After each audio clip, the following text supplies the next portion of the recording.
My girlfriend moved in with her best friend, Ethan, and told me not to contact her. I cancelled the credit cards I paid for, and when hers declined in front of him, she called it abuse. Throwaway because mutual friends know my main. I, 29M, have been with my girlfriend, Lena, 27F, for almost 3 years.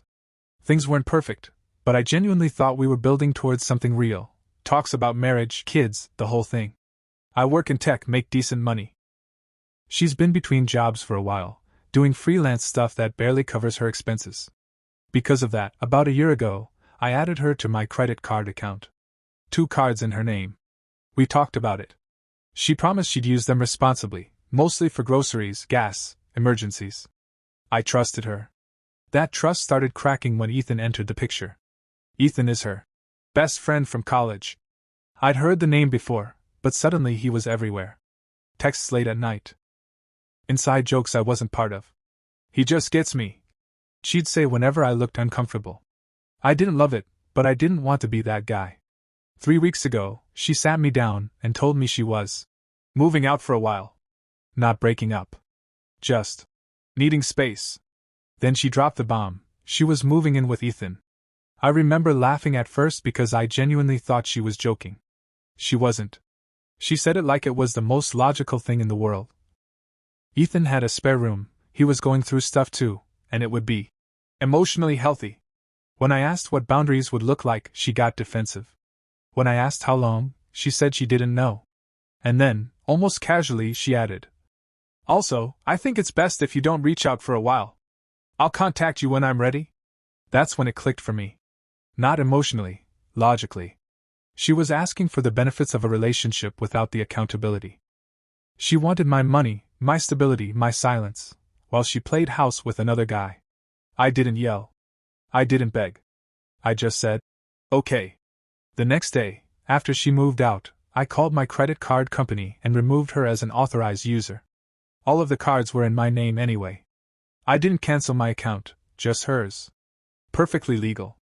No shouting, no threats, no warning. 2 days later, my phone blew up. Missed calls. Texts. Voicemails. Apparently, Lena and Ethan went out to dinner. A nice place. From what she screamed into the voicemail. When the check came, she confidently handed over her card. Declined. She tried the second one. Declined. According to her, Ethan looked confused. The server looked judgmental. And she was humiliated. Her texts went from angry to hysterical. She said I had no right. That I was controlling her financially. That canceling the cards without telling her was abuse. She accused me of trying to punish her for choosing herself. I replied once. One sentence. I'm not responsible for funding a relationship I'm not part of. That made it worse. She's now telling mutual friends that I financially trapped her, that I cut her off to manipulate her into coming back. Ethan apparently agrees. Some friends are split. A few have told me, quietly, that they think she expected me to keep paying no matter what. I haven't responded since. Part of me feels calm. Another part wonders if I crossed a line I can't uncross. But I keep thinking about how easy it was for her to say don't contact me, while still swiping my card. I wasn't planning to dig. After I sent that one text and muted the conversation, my intention was to just let it die. Clean break. No drama.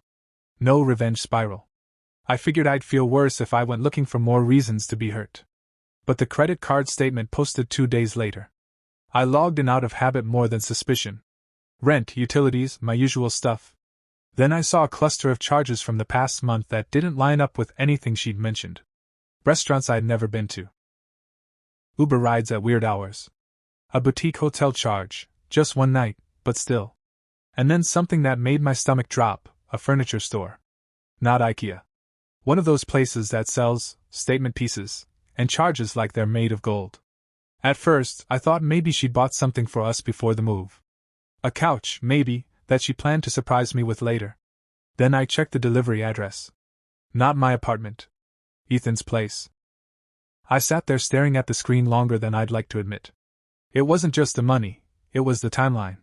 Some of these charges were from before she told me she needed space. While she was still sleeping next to me. While she was reassuring me that Ethan was Just a friend. I called the card company back and asked for detailed receipts. They emailed them over. Dinner for two. Wine pairings. A movie rental from the same hotel room. An Uber ride that started at my place and ended at his. That night, Lena texted again. A wall of messages. She said she couldn't believe I'd embarrassed her like that. That Ethan felt awkward and judged. That if I cared about her at all, I'd reinstate the cards so she could get back on her feet. I asked her one question. Why was my card paying for furniture at Ethan's apartment? There was a long pause. Long enough that I knew she was choosing her words carefully. She finally replied. I didn't think you'd notice. And it's not what it looks like. That sentence did something to me.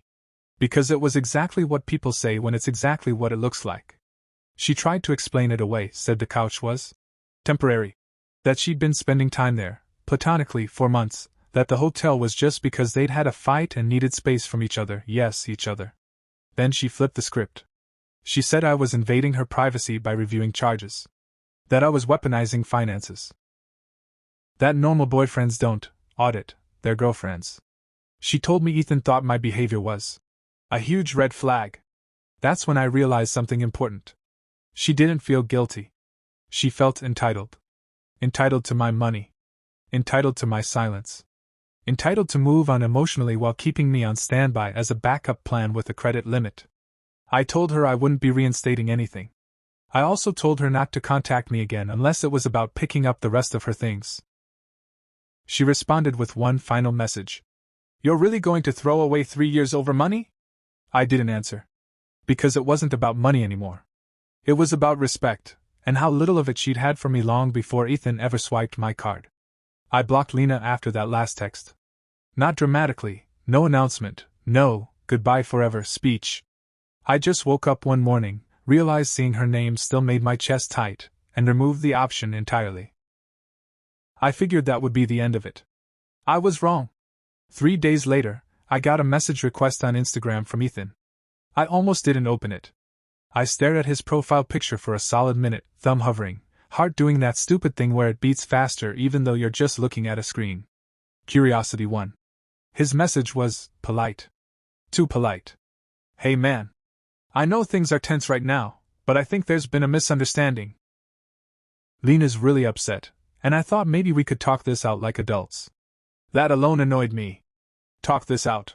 Like we were negotiating a lease dispute, not the slow-motion collapse of my relationship. I replied once. What do you want? He said he just wanted me to understand that nothing shady had happened. That he and Lena had been close for years, that she moved in because she needed a safe space, and that canceling her cards without warning had put her in a bad position. Then he added something that made my stomach flip. He said, Honestly, man, I thought you already knew about us spending so much time together. She told me you were cool with it. Cool with it. I asked him what exactly she told him I was cool with. There was a pause. Then another message. Well, like helping her out financially while she figured things out. She said you understood she wasn't ready to fully commit and that you were giving her space. I read that 3 times. So not only had she been using my money, she'd been framing it as some kind of mutual, enlightened agreement. Like I was this generous, understanding ex who was happily footing the bill while she emotionally, and maybe physically, transitioned to someone else. I asked him one last question. How long have you two been figuring things out? He replied. Since around last summer. But again, nothing physical at first. At first. That was it. That was the crack in the story. Because last summer was when she started being distant. When she stopped talking about moving in together.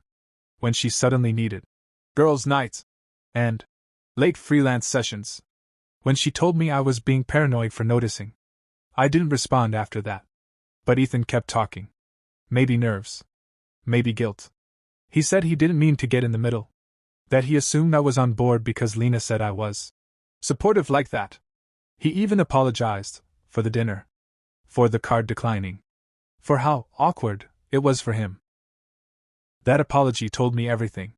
He wasn't sorry for crossing a line. He was sorry the money stopped. I blocked him too. Later that night, a mutual friend called me. Said Lena was telling people I'd gone cold and cruel. That I'd financially abandoned her when she was vulnerable. She was crying a lot, posting vague Instagram stories about surviving narcissistic abuse and starting over with nothing. But what stuck with me was what the friend said next, almost as an afterthought. She's scrambling because she already told Ethan you were covering rent for a couple months. That's when it hit me. She hadn't just expected the cards to work. She'd built a whole future budget around my money. The day after that call, I woke up lighter. Not happy, just clear. Like the fog had finally burned off and I could see the whole situation for what it was, not what I'd been afraid it might be. Lena showed up at my apartment unannounced around noon. I knew it was her before I even opened the door. That familiar knock. Soft at first, then louder, like she was trying to be respectful while also daring me to ignore her. When I opened it, she looked different. Not put together. No confidence armor. Just tired and angry and a little scared. She didn't ask to come in. She just started talking. She said I'd blindsided her. That I'd made her look small in front of Ethan. That she trusted me and I'd pulled the rug out from under her. She said cutting off the cards without warning was something an abuser would do. I let her finish. Then I told her calmly that abuse requires control, and I wasn't controlling her. I wasn't telling her where to live, who to love, or how to live her life. I'd simply stopped funding it. That set her off. She cried. She accused me of being heartless. She said I knew she didn't have savings. That I'd promised to always have her back. She said real love doesn't come with conditions. I asked her one question, the same one that had been echoing in my head for weeks. Did you ever plan to tell me you were done before you moved in with him? She went quiet. Then she said, I didn't think it mattered yet. That was the moment. The exact second the guilt died. Because in that sentence, she admitted everything. My feelings hadn't mattered. My consent hadn't mattered. I wasn't a partner. I was a resource she hadn't finished using. I told her she had 1 week to pick up the rest of her belongings. I told her I'd box them up if she didn't. I told her not to come back after that. She stared at me like she didn't recognize me. Like she was waiting for me to cave. To apologize. To fix it. When I didn't, she left. The aftermath was messy but predictable. Some friends quietly drifted away. Others came back later and admitted they'd only heard her version at first. The abuse narrative didn't hold up once people realized she'd moved in with another man while expecting me to bankroll it. Last I heard, things with Ethan were already strained. Turns out living with someone is a lot harder when the credit limit disappears. As for me, I'm rebuilding. Slowly. I canceled the last shared accounts. Changed passwords. Took a solo trip I'd been putting off for years. I'm learning something I should have learned earlier. Love isn't proven by how much you're willing to lose for someone. It's proven by how much they're willing to protect you from loss. I didn't lose 3 years. I got them back. If this story kept you hooked, give it a like, share your thoughts below, and subscribe for more.